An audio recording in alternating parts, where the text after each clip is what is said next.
So far, we've seen the different ways that we can define numbers in JavaScript. Now we'll take a look at a few of the mathematic operators that we can use to actually work with those numbers. So at this point, we should be pretty familiar with how to actually get numbers into our variables or into our JavaScript code. So now what can we do with them? Well, the most common thing we'll do is arithmetic operations like adding them, subtracting them, dividing them, and multiplying them. And we've already seen a little bit of this before, but let's just go over the operators that we could use. So we'll create a variable called O, and we can do something like 1 plus 2. Using the plus operator, we'll simply add the two operands together, in this case 1 and 2. Or we could replace this with a variable, 1 plus k, or we could do j plus k. So if we take a look at the value of O, it's going to be j plus k, which is 42. Or we could just do 1 plus k, and O would be 24. And of course, if we did 1 plus 2, we get 3. Subtraction works exactly like you would expect it to. So if we wanted to do 10 minus 7, we use the dash character as our subtraction operator. And the value of p will, of course, be 3. So the plus and minus operators work both with our whole numbers and our floating points. So we could do 1 plus 2.4 and 10 minus 7.3. And we'll get the values 3.4 and 2.7 as usual. Nothing too crazy there. So multiplication and division work pretty much the same way. If we want to multiply 3 times 4, the multiplication operator is the star. And on most keyboards, that's the asterisk, which is shift and the number 8. So 3 times 4, Q should have the value of 12, which it does. Again, we could do 3 times 4.2. And if we refresh and check Q, then we get 12.6. Again, we see it's not exactly 12.6, it's 12.6, then a lot of zeros and a 1. So it's very near 6, but again, this is the issue with multiplying our floating point numbers together. Sometimes we get these rounding errors, and we're just going to sort of deal with that right now. For division, we use the / operator. So we'll set a variable r, and if we do 16 divided by 8, we will get 2. Now there's something very important to note about division. In some languages, like I mentioned before, when we have integers or whole numbers and we divide them and they don't come out evenly, there are two things that could happen. Let's say, for instance, we divided 15 divided by 10. The actual answer would be 1.5, but in some languages, because both of our operands here were whole number or integers, they would want to return an integer, in which case it would round down the number to 1. However, in JavaScript, all of our numbers are the same floating point type, even if they look like whole numbers. So 15 divided by 10 is going to, in fact, give us the answer 1.5. Now we'll see how we could round our answer down if we wanted to in the next video. But now just remember that division is always going to possibly return you a floating point number like 1.5. Now the next operator you may not be very familiar with using in typical mathematical operations, but in programming it's a pretty important operator. And it's called the modulo operator, and it's represented by the percentage sign.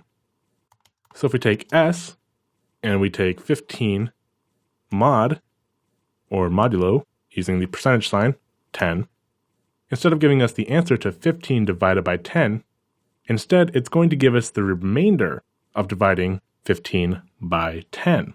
So if you divide 15 into 10, you get 1 with a remainder of 5.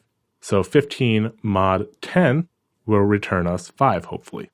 So if we refresh, take a look at s, we get 5.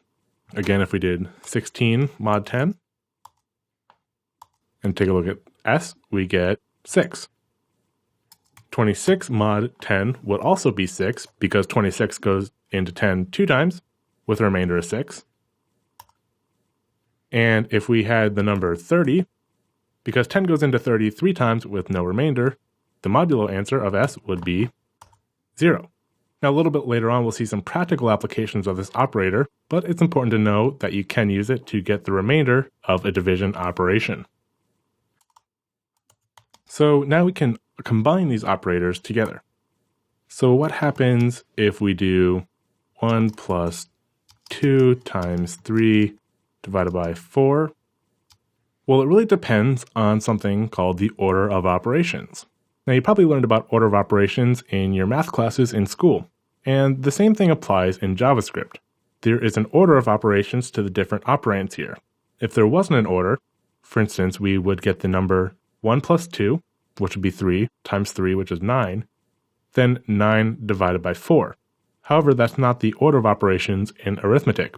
Instead, multiplication and division operations always come before addition and subtraction operations, and this is no different.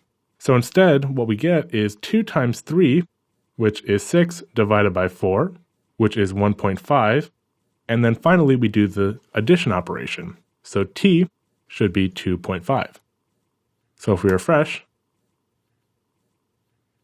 and check out the value of t, we get 2.5. Now, what if we wanted, for instance, 1 plus 2 to be calculated before the multiplication and the division?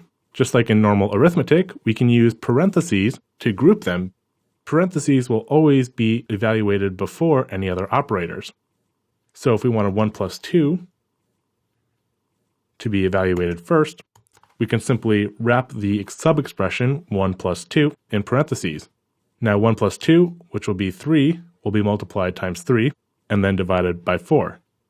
So the result will be 9 divided by 4, and if we check out, we get 2.25, which is 9 divided by 4. Multiplication and division have the same level precedence in our order of operations.